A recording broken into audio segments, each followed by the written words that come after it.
It's time for the Splash Live from Civic Center TV, featuring stories from and about people like you in the greater West Bloomfield area. Simulcast on cable, 89.3 Lakes FM, social media, and the web. Now live from Green Media Center on Walnut Lake Road, it's the Splash Live. Live, local, social. It's the Splash Live on Civic Center TV and 89.3 Lakes FM. Thank you so much for being here. I am your host, Kevin McIntosh. Starting off with our top story of the day, the 2025 West Bloomfield Lakers season got underway to kick off the weekend at OAA Football Media Day. This was at Rochester High School. West Bloomfield head coach Zach Hilbers rounded out the 22-team presentation, introducing his 2025 Lakers and delivering a special message to the OAA. Let's take a look. You know, guys, to be honest, we're super excited. You get to this point of the year, especially the end of this day, we're right around the corner. All the stuff that you've been working for and lifting weights and conditioning for, it's right there in front of you. You know what I mean? And with me here, I got three seniors that they've kind of been through the gauntlet with us. These guys and a couple other have played a ton of football for us since they were sophomores. Okay, on my far right, I have Jeremiah Benson, who will play on the D-line, and he'll play some tight end, and Kamari Pittman, who's played on the D-line, and he'll play some H-back, and Travis Robertson here, who will play on the O-line and D-line. And these guys played a lot as sophomores in a state semifinal game, and were a play away against Southfield from kind of reaching their ultimate goal. And then the next year, last year, we were toe-to-toe with so many quality opponents on our schedule in a lot of different games. And honestly, more often than not, it didn't go our way. So they kind of had a taste of that success when they were younger. And then last year, kind of got put through the ringer that can be the grind of the OAA schedule that a lot of people have mentioned. And they've kind of seen both sides of it.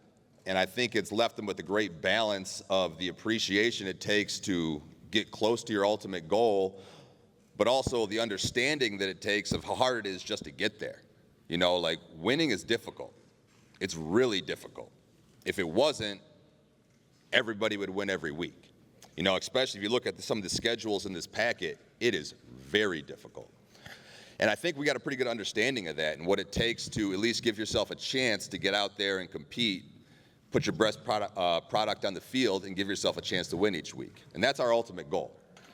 All our off-season training, all our summer has been to get in there, get stronger, get ready for the gauntlet that's about to happen starting next week.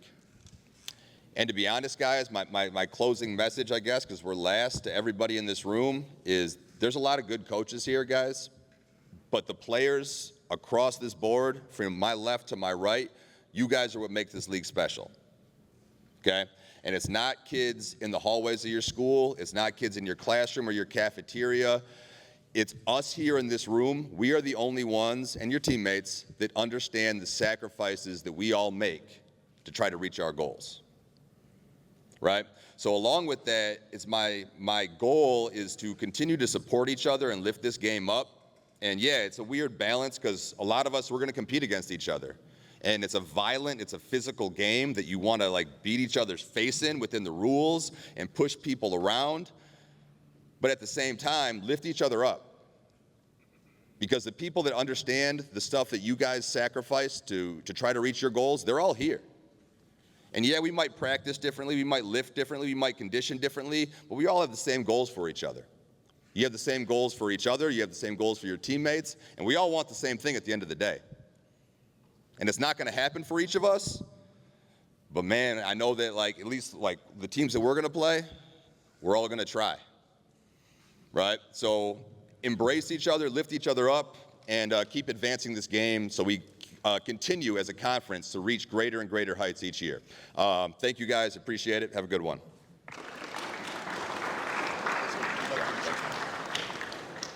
You can watch the entire OAA Football Media Day event on CivicCenterTV.com and check our on-air schedule for listings of when it will air on cable and, of course, on 89.3 Lakes FM as well. Close to home in West Bloomfield, a learning opportunity for kids, getting them out on the water and setting sail on a new skill. Civic Center TV intern Ishan has more. I'm here at Cass Lake, where Community School Sailing is hosting its Try It Out night. Parents and kids can get out onto the water and get a first-hand experience with the boats and equipment to see what this year of scholastic sailing will be like. I think that one thing you should know is that sailing is one of those experiences that you think it's just sitting on a boat, but truly there's so many aspects to it that make it amazing. You get to learn how to tie knots, how to sail the boat, and if you come around with us a lot more often, you get to learn about the racing style and the techniques used in professional sailing that are even used in an Olympic environment, which I think is a very unique tool in the fall and spring times, where we have even clinics with professional sailing coaches and even mentors. Out here, I mean, sailing being on the water is just something that is, I think, really therapeutic to people, really appealing for a lot of reasons.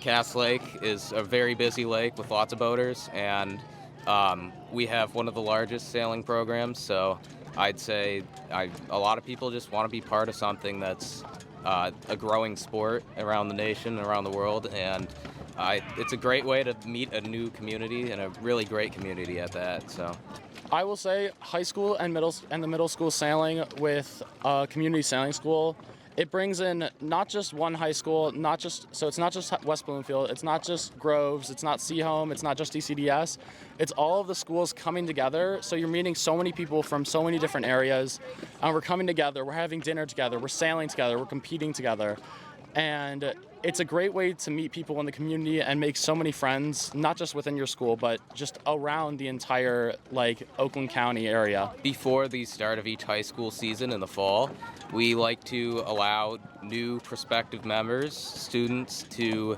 try out high school racing for the first time. They usually arrive after school, or in this case in the evening, and they're going to go out on boats, and they're going to learn a little bit about sailing if they haven't already, and they're going to get to know their coaches, and they're going to get familiar with Cass Lake.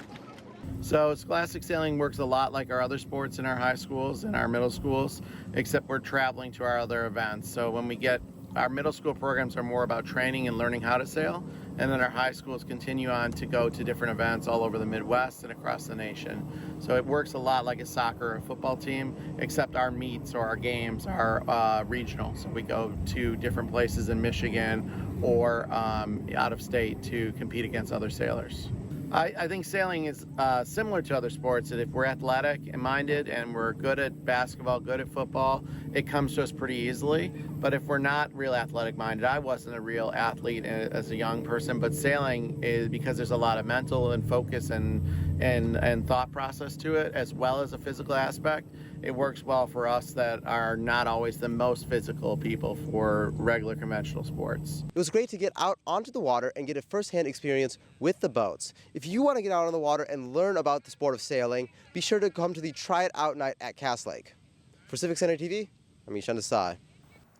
To learn even more about the Community Sailing Academy, watch our interview with Eric Ellison on demand. It's directly on our website. That's civiccentertv.com for more.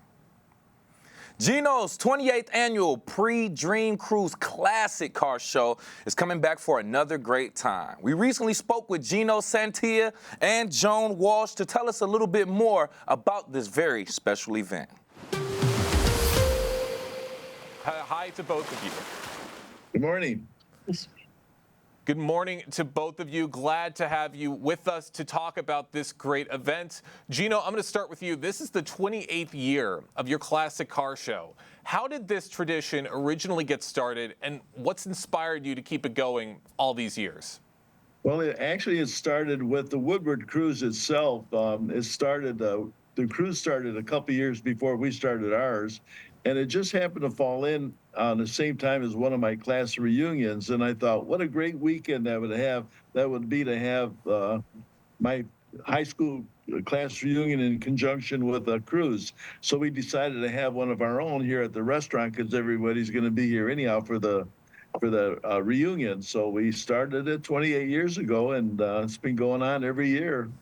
And it's such a fun event. I was out at the Pre-Dream Cruise last year. It was amazing to see all of these fantastic cars and to see everybody enjoying themselves. Joan, what would you say makes this, what would you say makes this event such a staple in Kego Harbor and Greater West Bloomfield with the Dream Cruise community? Well, first of all, everybody loves the classic cars, so they love to come. We get about 200 cars in the parking lot. Which way should I go here? 260, actually. Yeah, and what's nice about the event is if you want to run into all the people you grew up with and everybody from Kego Harbor, we're a small town. We've got about, I think, 3,500 residents, and obviously we don't have that many people show up, but all the people that you want to see will be here, and you run into people you haven't seen for years, and every year it's just a blast. It brings the community together, and it's just a lot of fun. It absolutely is a lot of fun. Gino, what can attendees expect at this year's show in terms of the food and the car variety, and is there anything new or expanded from the previous year's events? Well, we pretty much repeat everything we've done in years past. We'll have a food tent outside. We'll be serving some hot dogs or hamburgers and refreshments out underneath the tent. And of course, our restaurant will be open for ordering too, as well as our patio. And we try to separate the normal cars from the classics, so you can walk around in the back parking lot and just see just all classic cars. And I remember you said something about starting at 5. If you came at 5 o'clock, you're going to have a hard time finding a parking spot. They start coming in sometimes at 2 o'clock in the afternoon, and they start lining up. Wow. I mean, that just shows how popular this event is and the excitement all throughout the Greater West Bloomfield community. For those just joining us, I'm talking with Gino Santia and Joan Walsh, who are talking about the 28th annual Pre-Dream Cruise Classic Car Show leading up to the Woodward Dream Cruise. That is going to be taking place on Monday, August 11th. Now, Gino, roughly how many cars do you think are going to be at this year's event? Well, we never know for sure I was going to show up, but it's never less than 200 unless it rains. But last year was our biggest year, and we had around 260 cars show up. One other thing we do, we give trophies to, we have a disc jockey out in the parking lot playing oldies music kind of thing, cruise music, stuff like that, Mustang Sally and those other kinds of songs. And some of the trophies we have, I have back behind me, like, for example, one of the prizes is for Gino's favorite. Then we have the best of show, best paint job, the one you'd most likely want to take to a drive-in theater. So these guys really look forward to these trophies and stuff, as well as we got little dash plaques. These guys that drive the classic cars, they're collection guys. They like stuff, so they leave our place with a little plaque that they can attach to their dashboard or somewhere in their garage. And we've got one every year. We've had one. How many years now, Joan? About 16. Yeah, we've done about 16 years with the dash plaques. They kind of look like this. Yeah. And they're magnetic, and they just stick right on their dashboard. Man, those seem like some of the best awards you could possibly get. Now, Joan, with an event like this that is so popular and keeps getting more popular every year, what do you think keeps bringing people back to this event year after year? And how do you think this event keeps everything fresh and exciting for the new generations? Well, I think one of the things is we have a different theme for the cars every year. And so I think that adds some excitement. We have all of the marketing matches, the posters that go up in the restaurant. The top of the trophies has the same artwork. The dash plates has the same artwork. So we have a cohesive theme every year.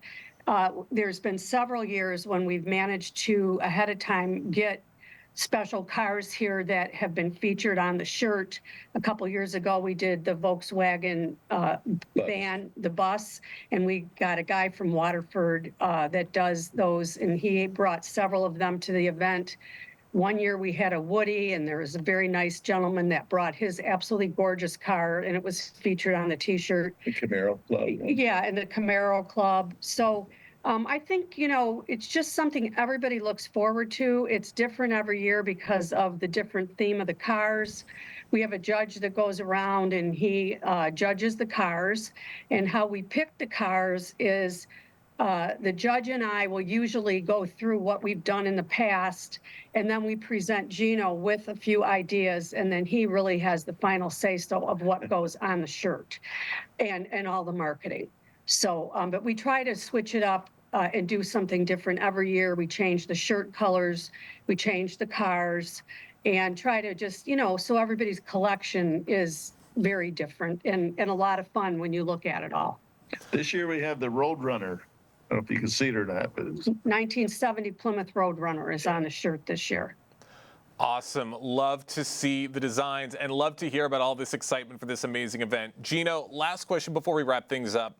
What does it mean to you personally to host this event every year at your restaurant, and how does it tie into your role with the community? Well, like Joan said, it's a community event, and we get people from everywhere, and they look forward to coming here. And I think our city and on their website even puts it as an event in Keego Harbor.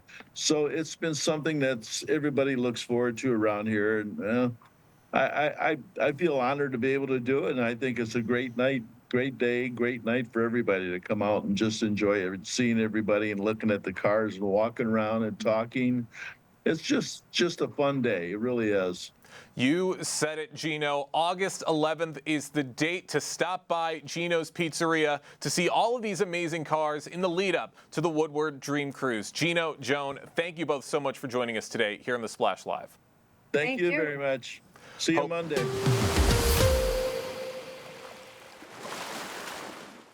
You can get more information on today's pre-Dream Cruise Classic Car Show at Gino's Pizzeria and Restaurant in Keego Harbor. On their Facebook, that's 1999 Cass Lake Road, specifically 1999 CASSLK RD for Cass Lake Road.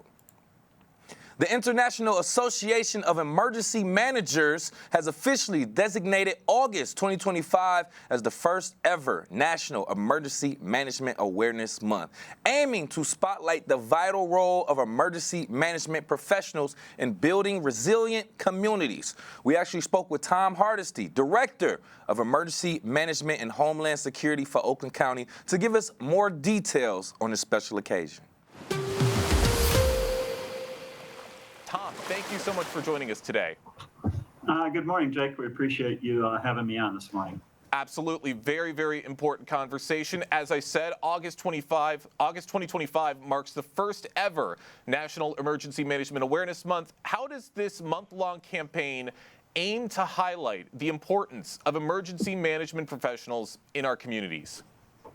It's really an opportunity to start a discussion, get people to start a discussion in the home, in their business, think about things that they can do themselves to help prepare for an emergency. When disasters happen, you're going to be looking for the police or fire or somebody to respond, but in a major incident, it might take some time. So we want to make sure that people have a good plan and they can keep themselves safe until help arrives. That's right. It's always important to have a plan in place and to know what to do when an emergency is taking effect. What types of outreach efforts are being encouraged during National Emergency Management Awareness Month, and how can local emergency managers get involved? Every community in Oakland County has a emergency management liaison. In West Bloomfield, it's the fire chief, Greg Flynn. We have a great relationship with him and the department, as well as the police department, constant communication with them. And then for him, it's with the communities there that they serve. Making sure that they have that information, how they get information. You mentioned Oak-Alert. That's one of our key ways. It's not a system that you're going to get spam calls from or spam information, which we all have to deal with quite a bit. So only during emergencies, you can sign up for the type of alerts you want to get, whether it's something minor, such as traffic issues, or you only want to be notified in a major emergency. But that's where you can get information quickly. Whether it's your cell phone, a house phone, an email, you have many options that you can get to by going to Oakland County Emergency Management's website and sign up for that.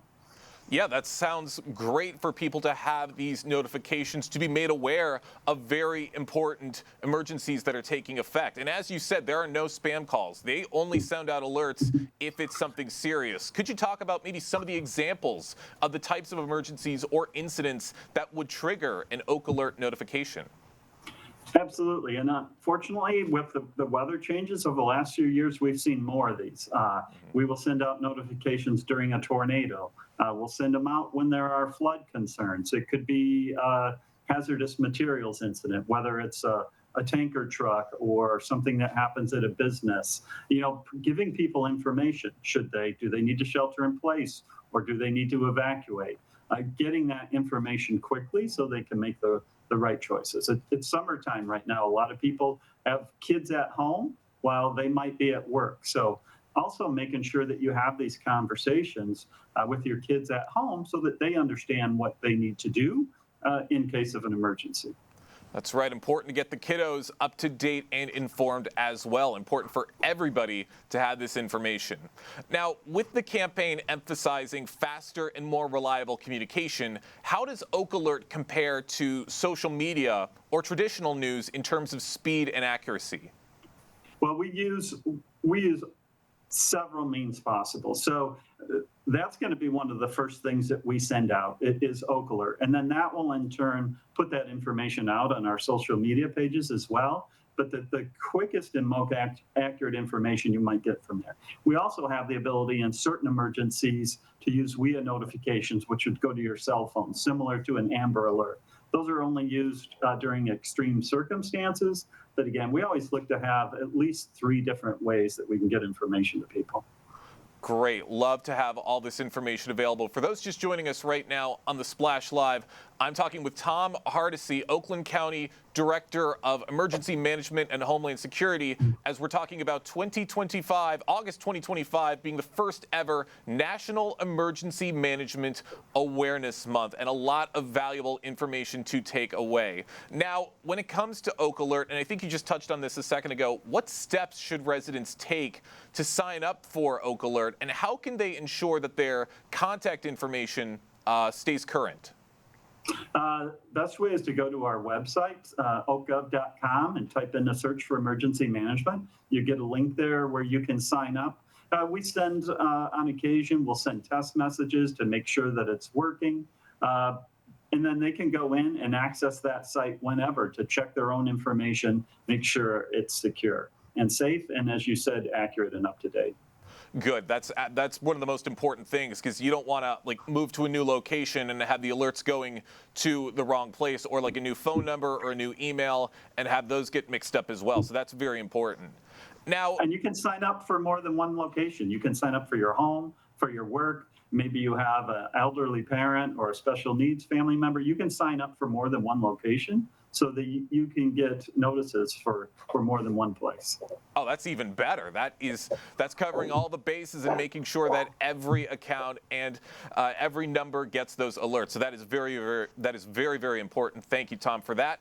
How does the use of Code Red technology enhance Oak Alert's capabilities for delivering notifications across different platforms like text, email, and phone calls? Well, there are a number of platforms out there. Our current one is Code Red. We also go out to bid and look at these. These companies are constantly developing the technology. One of the biggest benefits is the ability for us to also be able to use GIS technology with a map to try to narrow down those messages to the appropriate. So for example, if there's a hazardous material spill and we need to show people to shelter in place for a mile radius, we can quickly draw that on a map. Based on the address that people put in the system, it will send messages to those people who have registered and have an address within that polygon that we put on the map. Fascinating. Really interesting to hear how the process works. I am curious, Tom, what have residents had to say about Oak Alert if they've been communicating this to you and to Oakland County? Well, actually, one of our coworkers just last week, she texted me about an incident with a storm. She said her daughter, they were outside, had some of their friends over swimming, seemed like a pretty nice day. And she was surprised when she got a notice that there were storms in the area. So it didn't look like it, but she tends to believe information when she sent it to her, started to get the kids together and actually just made it inside before a lightning storm hit the area. So we do get good feedback.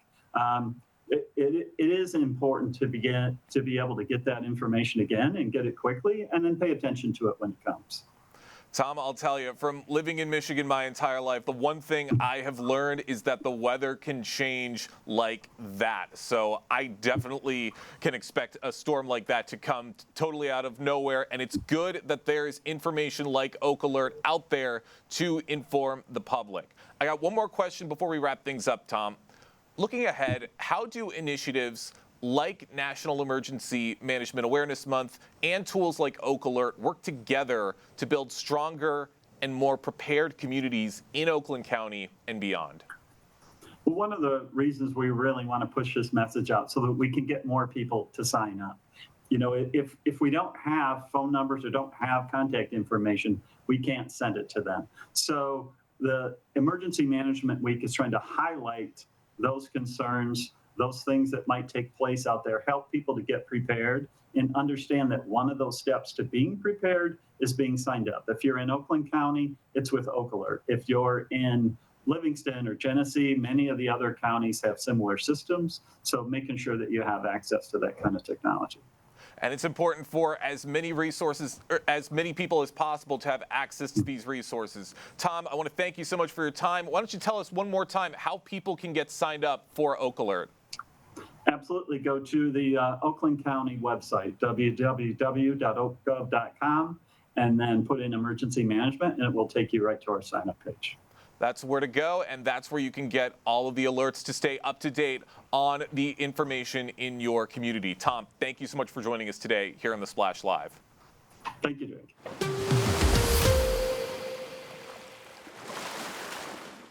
And once again, to download that Oak Alert app on your phone, go directly to the government's website. That's www.oakgov.com for more. At West Bloomfield Tree Runner Park, Bounce Forest is one of the newest attractions alongside Putt Forest and aerial options, reinforcing the park's focus on inclusive, family-friendly adventure. Joining us on the Splash Live is Assistant General Manager Luke Weller to tell us more about Bounce Forest. How you doing, Luke? I'm doing so good today. Thank you for asking. How are you doing? Doing just well. Happy to have you here. Talk about this new feature that we have. We've seen the pictures. Now I'm excited to talk about it. Let's just talk about the inspiration behind Bounce Forest. So a little bit of where it came from. So the Bounce Forest, I was so excited that we did it this year. It's been something that we've been talking about for quite a few years now, actually. It's been in the works, and we've always been looking for something that's like a new outdoor attraction that's kind of a little bit similar. Like it stems from our climbing things. That's where we started, was all those aerial forests and the climbing things. And it's like, I always saw it as like, okay, we had a few net obstacles already in the park, and this is that times 100. It's just a giant net. And when you take a net and you make it that large, it just becomes a huge trampoline. So that's kind of like where our inspiration come from. We were like, what can we take something that we have a little bit of, something that people really enjoyed our net elements, and we're just like, how do we make this like a whole thing? It's whole brand new thing. So that's kind of where it started, and it just like grew from there. It became like a whole different, I don't know, it's a whole different experience than I expected it to be, but it's really, really fun. You know what? One thing I'm starting to see in a few of the establishments are like trampoline parks getting a lot popular. Even Chuck E. Cheese has a bounce thing, but yours is so unique because, like you said, it's outside. It's surrounding a great atmosphere as well, so it's a great time to take advantage, especially during the summertime. Can you talk about, we're talking about a harness-free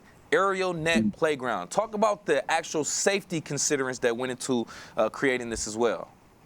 Yeah, and that's so much fun that you asked that, actually, because when we first started talking about it, I was wondering the same thing. I was like, how is this going to work? I thought like the tops of the nets were going to be like open, and I was like, aren't people going to like want to crawl out of there? But it's not like that at all. So the way that it works is that you kind of are in like a cube of nets is the best way I can describe it. So you take a little hallway into our net forest, and we have 3 huge rooms. There's 2 that are giant, like kind of rectangle-ish cubes, and then one more that's like a triangle shape on the end, and it is completely enclosed in. So once you're in there, you're in there. You're in a net world, so you can bounce as much as you like, and you can go wherever you like. And it's like you're contained. You're good. You're not going to go anywhere outside of there. So that's how it can stay harness free and still be like a good place to plan because you're just kind of you're boxed in, nowhere to go outside of the nets. Yeah, that sounds very safe and ensuring as well. Just wanted to put that out there for anyone who was curious in regards to the safety aspect of this feature as well. Now, one thing I want to ask you specifically about this, is there like an age range, a limit? Like, should people be expecting, is it just for kids? Can adults come? Please explain that.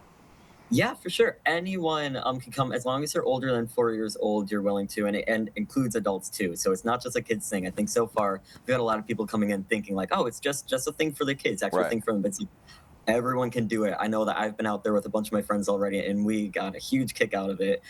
We've had adults going with their families. We've had adults going by themselves that just like saw it and they're like, "This looks really cool." But anyone 4 and up, they can join along with the fun. And I think a lot of the fun stems from just like the sensation of how it feels too. So far, I've noticed with almost everyone that steps onto it, like they get into that first few bumps and they're like, "Whoa, this is really fun," and then they start kind of giggling right away, and that sensation right away is just like incredible for almost everyone. It's like a slightly more bouncy trampoline. It's kind of hard to describe in words, but it's been incredible for everyone. And you can like, some people are just having fun bouncing out there. I've seen people make up games. We have like some little, I don't want to call them dodgeballs because dodgeballs are kind of like foam balls almost that we have in there. We have a whole room filled with them, so you can like play a couple games with the balls as well. And just whatever you like to do in there, people have been getting a kick out of it for sure.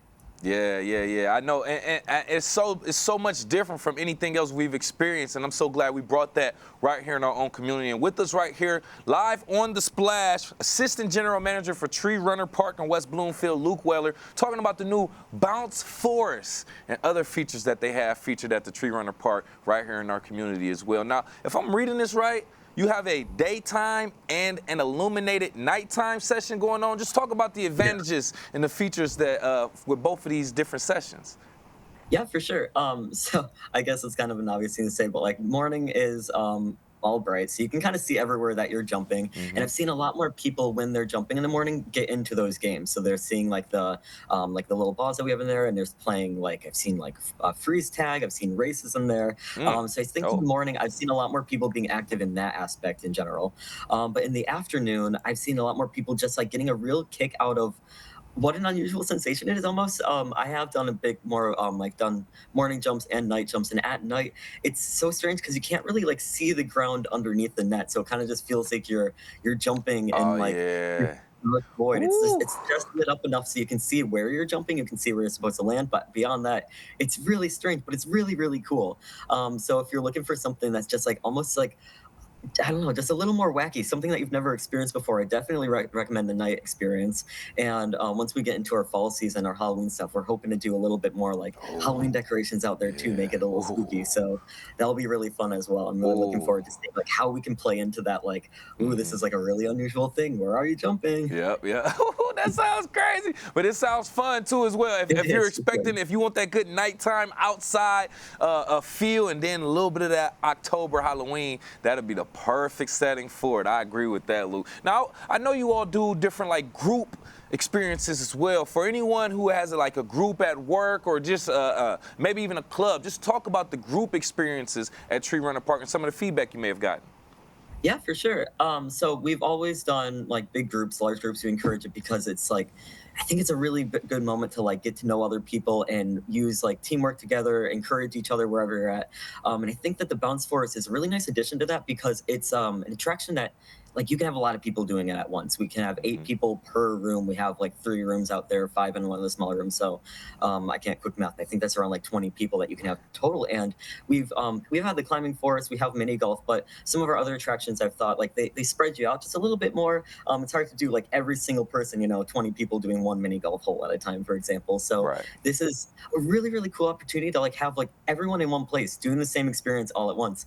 And I've mentioned before, you can do games in there. We've already done a few of our team building games before. We have like different ones with hula hoops, we already had ball throwing games, and like that's perfect. You just take them over to the Bounce Forest, and now it's like you have the game but a different sensation, and it just gets a whole brand new experience out of it. It's great to do it with other people, and we've just I don't know, we just had like a summer program here with a bunch of kids, and they were having a big kick out of it, doing it all together too. So that was just one group I could think of that did it recently. And I don't know, I'm very excited. I'm excited to see how we can expand in this. It's new for us too, so there's more places that we can learn, grow as well. We're happy to be a part of it too, spreading the word as well, Luke, getting our audience and our community the word to let them know, come and take advantage, especially while the weather is pretty decent as well. We want to thank you so much for your time. Lastly, if anybody is interested in Tree Runner Park, West Bloomfield, Bounce Force, or any other features that you all have, please tell them how they could do such.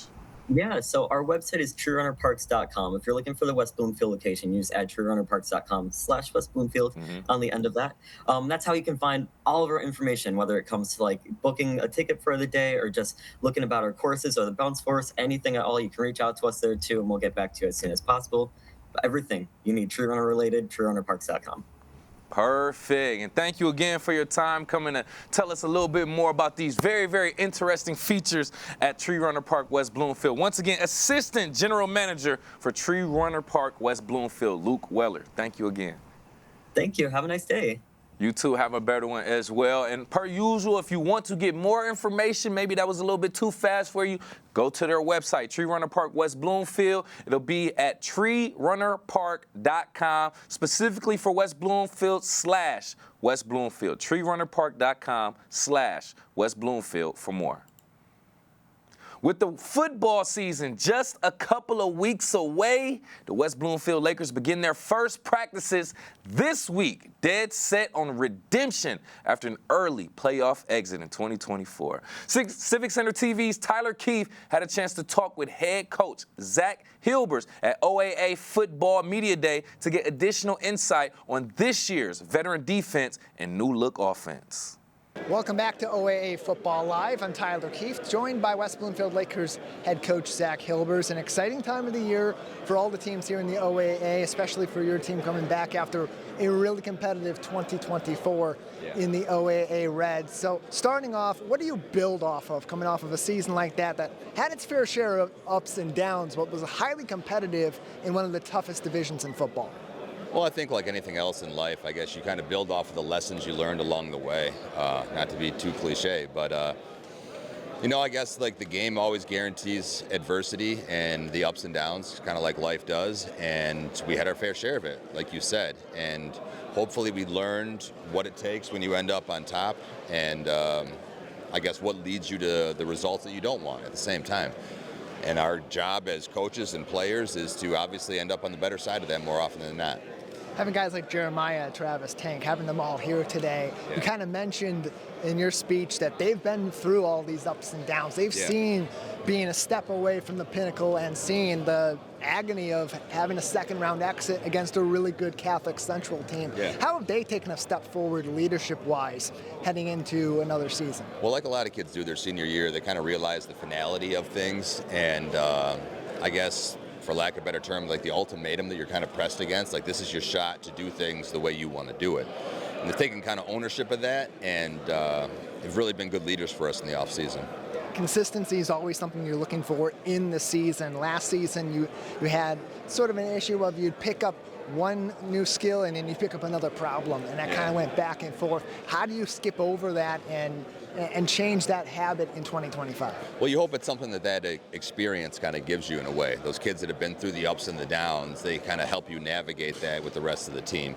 Because it's really not talent often that has the best teams. Coach Petrito, I think, mentioned that. It's the kids that can kind of navigate the seas a little bit, and the ebbs and flows that the game of football will give you. And hopefully our experience does that for us. You had mentioned in the packet that was given to the media, offensively, something you're kind of looking at as possibly a bit of an issue, but something that you're working on is massive loss of talent from last year, is in particular in the skills position. I was crunching the numbers, and about 80% of your receiving yards were between three players last season, over 60% of the team's touchdowns. So how do you work to replace that kind of production, especially starting with those guys that were in the mix like Obi Duru and Malcolm Gibson last season?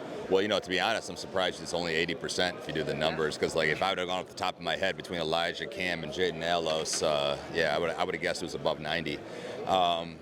But yeah, so I mean, like you mentioned, Obi and Malcolm, they're both really good players, and they were good enough to play a lot last year. They were just behind kids that were really good. So I think, they're pretty hungry, and some of the kids that are coming up from the younger levels, they're pretty talented, and they're ready and eager to kind of show what they can do as well. So you're right. Like, it's definitely a question mark when you graduate a receiver like Elijah Durham, who set every program record we have. And then Cameron Flowers and Jaden Nallos and all the other talent they had out there. It was pretty special. But it doesn't mean the guys that are waiting their turn aren't pretty special too. The Lakers last season graduating a number of offensive weapons. You mentioned Elijah Durham. He's the all-time leader in receiving yards and receiving touchdowns, single season yards, and he got that record twice in single season yards in his first and second, only 2 years on the varsity squad for Elijah Durham. The quarterback situation, something people are going to be thinking about going into 2025. Last year, most of the reps, Bo Jackson, a little bit of Jamal Shakespeare. You mentioned before last season, Jackson Carver was an up-and-comer. Are we going to be seeing kind of a mixed quarterback room, or are you set on the guy yet? We always have a bunch of guys that take snaps. It's kind of always been our MO. You can go back 10 years. There's always 4 to 5 guys that'll take snaps at quarterback. It'll probably be more of the same of that. But you're right. Like, Bo Jackson was the ultimate teammate, perfect competitor. He was a tremendous high school football player and a great kid. But Jamal still played a lot of quarterback as well, and so did Brody Pecor and some other kids. And it'll probably be similar. Like Jackson, we thought last year was really coming along and really impressive, and he broke his collarbone in kind of a freak injury. So I know he's pretty hungry and eager to show what he can do. But so are some of the other kids. So we'll always have, I guess, a mixed bag at that position. Benefit of having a high power offense and going against other high power offenses, you can score a lot of points. Big benefit for your team looking forward to this season. You got a ton of talent and a ton of ability coming back on the defensive side of the football. Looking at your competition in and outside of the division this season, how big of a plus is that? Oh, it's huge. Anytime you get experience on one side of the ball, ideally you want both, but you get it on one side of the ball, it just becomes so much easier. Like, it's not just teaching. They kind of help spread your message throughout everybody else. And they know what to expect mentally and physically. So, we're really looking for them to kind of carry us early on and hope everybody else kind of catches up. What's your message for your team and for Laker Nation as they head into this 2025 season? Always going to be a tough schedule, always going to have its ups and downs. What's it going to take for this Laker team to get back to where everyone's expecting them to be, playing late in November? Just the mental perseverance that it takes. Things aren't always going to go your way. Of our 11 games last year, we were leading at some point in 10 of them, but we only won 5. So kind of just finishing the job and navigating that a little bit better and trying to stay hard mentally. August 28th, 7 o'clock kickoff at Lakers Stadium. It's a Thursday night game, family fun night, as well as we kick off the 2025 season. More information on Laker football all season long on your home for Lakers sports, Civic Center TV and 89.3 Lakes FM. Coach, thanks again. Thank you. More coverage from OAA Football Media Day and of Lakers sports online on CivicCenterTV.com and, of course, across all of our social media platforms as well. Bush's Fresh Food Market is celebrating its 50th year in Southeast Michigan. This year marked by special events earlier in the spring, including tastings and community giveaways. We actually talked to Mitch Orlan, Culinary Innovations Manager for Bush's Fresh Food Market, to talk more about this very special occasion. Mitch, thanks so much for being with us today. It's a pleasure being here.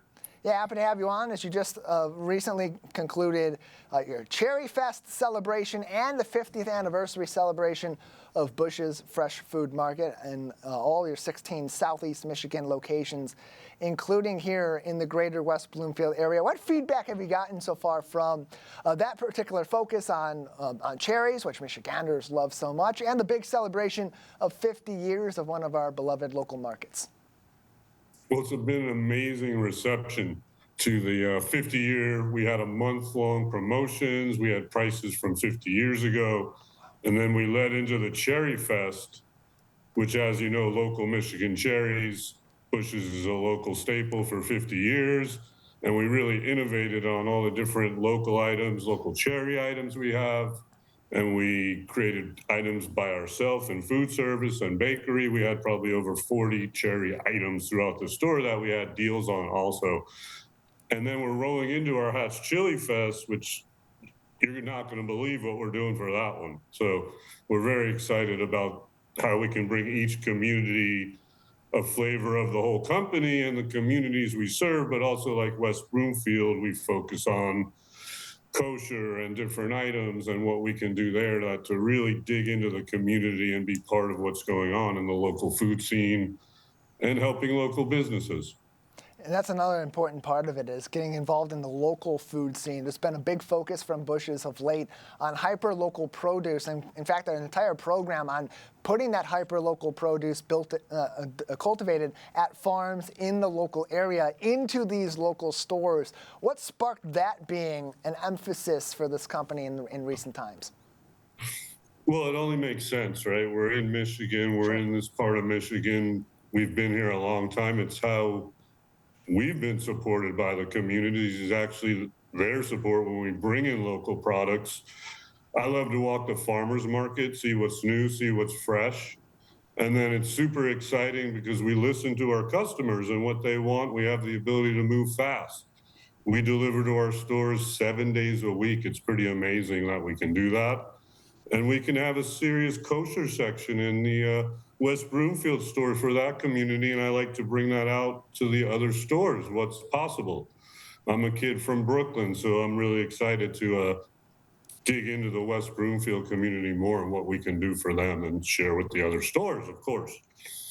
And it's so important in 2025 with customers wanting to know more about where their food is coming from. It comes from a local farm. They have a better idea of how many steps it's taken before it goes from its cultivation to ultimately the grocery stores, and then from there into their homes. But it also helps them learn a little bit about those products. That I would imagine it's a lot easier to tell the story of where some of this produce is coming from when you have built those relationships with those local farmers. So, what has the response been like from customers here in West Bloomfield to these efforts to further localize these relationships as you're bringing in these products? Well, really, it's been amazing. And we actually remodeled that store a few years ago and really brought in new concepts that we could help the community. At the same time, back to the local produce, it's so fresh, right? And we know the farmers, and we can have produce from 5 miles around the Broomfield store or our Clinton store, or we could bring that into our warehouse and ship it out. That really helps the farmers and the producers. Driving stuff to the stores is do we want our farmers doing that? No, we can help them. So super excited to keep into that West Bloomfield community, though, and really dig in on community marketing. We have tons of philanthropy we do with the different areas in the community, and we're really looking forward to October because we got a lot of great stuff coming up for Oktoberfest, and then Hatch Chili right up the corner. So super excited, and I'm going to play with some new kosher food as well.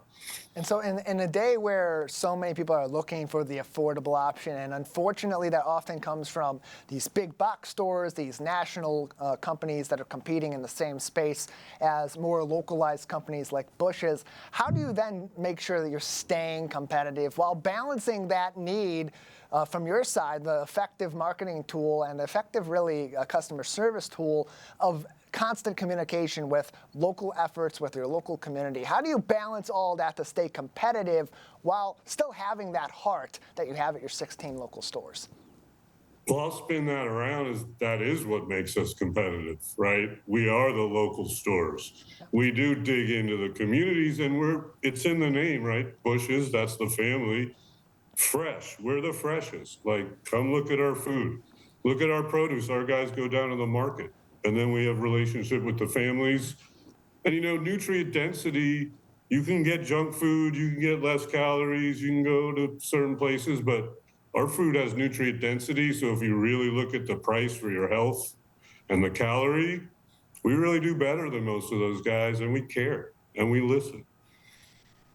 And that's what's really important here is getting that localized service and also being able to involve people that are in these spaces in the local community as well. So if there are residents or other community groups that maybe have some of those farm-to-table options that could be seen in a fresh food market like Bush's, or they want to provide samples, have local tastings, other efforts, how can they get in contact with your organization to plan some of those even right here in West Bloomfield?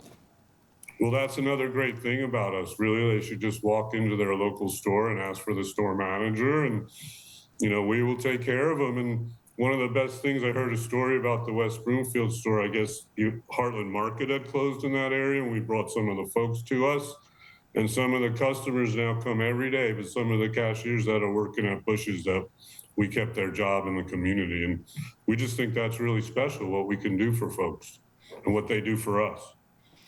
More information can be found on Bush's Fresh Food Market on the website, or you can visit them at their local location here in West Bloomfield, 14 Mile Road in Farmington. That's right next to Connect Senior Center, of course. Bush's.com, BUSCHS.com, or of course stop in at their location. Mitch, thank you so much for your time today and for telling us more. Bon appetit and mazel tov.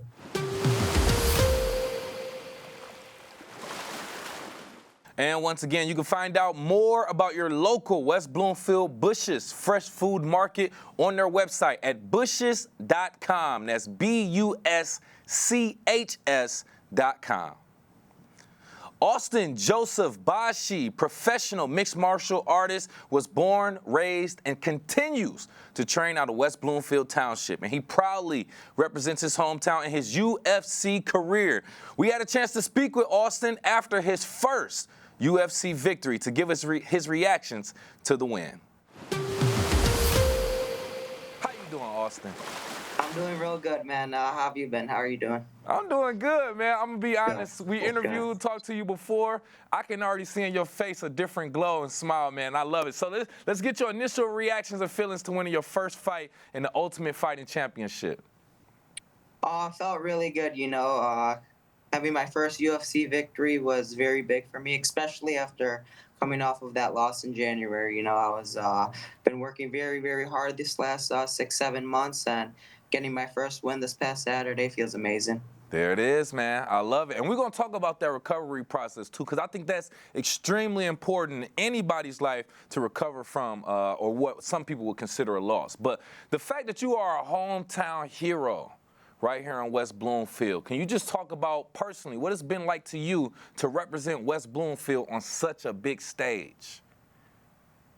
Yeah, it is pretty crazy. I'm just kid from West Bloomfield High School, and after high school graduated, started in MMA, and here I am now on national television fighting in front of millions around the world watching. So it's real cool to be able to do that. You get nervous at all before those fights and those big lights? I mean, of course you get nerves and stuff, but as soon as the ref says to fight, kind of everything gets out the window, and you're just kind of focused, tunnel vision. And, yeah.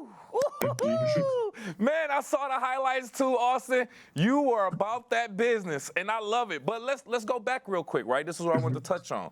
You bounced back from your first professional loss earlier this year with a statement performance that you did, and congratulations again. So just talk about that mental process or just the recovery process in general that helped shape how you handled that setback.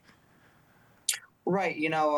I've been competing like pretty much my whole life, MMA and a bunch of different stuff, jiu-jitsu, wrestling, and I've lost before, and it's, to me, I had the same mindset of, I just got to come back, work very hard so it never happens again. And that's what I've been doing these last 6 months since January. Just got back to the gym with my coaches and teammates. We went over my mistakes, and we've been working on it. And Saturday night got the victory. My mans, I love it. I love to see it. And we're going to have a little bit of fun today, continuously getting to know you and your personality. But with me right here live on The Splash, by the way, UFC professional mixed martial artist Austin Bashi talking about his recent victory in the UFC as well. And I want you to correct me on some of these notes I have. Prior to entering the octagon, Bashi built a 14-1 professional record, fighting mainly in Lights Out and Dana White's Contender Series, with 6 wins by submission and 3 by TKO. Just to put a little bit perspective on my man, put some respect on his name as well. I just want to ask you, random question. Your top, let's say top 4, your Mount Rushmore of fighters. Who did you look up to? I would say John Jones, Anderson Silva, George St. Pierre, and Demetrius Johnson. Those were the 4 that are probably some of the 4 of the greatest of all time, and I've always watched them since a little kid. And till this day, there's some of them are still competing, so it's crazy to watch that. Yeah, and you know what's crazy is somebody, I don't even watch UFC or MMA that much. I watch your fight. I watch the highlights at least, but I'm going to make sure I'm going to actually buy your next fight. But I'm not even familiar with too many MMA fighters, but some of the ones you name, like, they're so top of their class that I am familiar with John Bones Jones and Anderson Silva. You can't miss those names, so I completely get it, man. But your victory, I got to get back to that. It was incredible to see. 3 minutes and 39 seconds. Like I said, if you go to the concession stand, you missed the whole thing. Came in under 4 minutes via submission. Talk about how your teammates, your coaches, your friends, family, just your support system helped develop what it takes to finish these fights so quickly. Yeah, so I'm obviously here in the gym all day with my coaches, and they create a game plan for me, and we work at the whole entire fight camp. And going into fight night, we try to follow that game plan, and we got the job done in the first round. And we love that too, man. I mean, I'll say this. As a fan, if I'm there, I want to see a good fight. I want to see somebody go down by submission or TKO or something like that. But then sometimes the fight goes so quick, you're like, oh my goodness. Like, I couldn't even tie my shoes and look up and I missed the whole thing. But you did what you were supposed to do. And that's all that matters, Austin. And we love that. So I want to ask you about balancing, right? So you're on this mountain of success. You're climbing. What's it like balancing success on this global stage while trying to remain grounded around your community and in your community? Right. So on a day-to-day basis, I'm training all morning, all night. But then after I'm done with it, I'm with my family, enjoying time with them, and just doing, just basic stuff with them. But I'm just hanging out and having a good time with them. But make sure to get all my training out the way of the day, and then after that's done, then I'll have fun. Yeah, man, I love that. Spending time with family, I love that you said that as well, man. It's a great way for anybody to stay grounded, especially when you're climbing. You're in the big lights, the cameras are on you, and a lot of people have a lot of things to say. Just, hey, stay to the things that keep me where I am and got me to where I am as well. Now, in the future, let's look ahead. Where do you see yourself next? What's next for Austin? I'm hoping to be fighting in the next few months, hopefully October, November, and getting another fight in.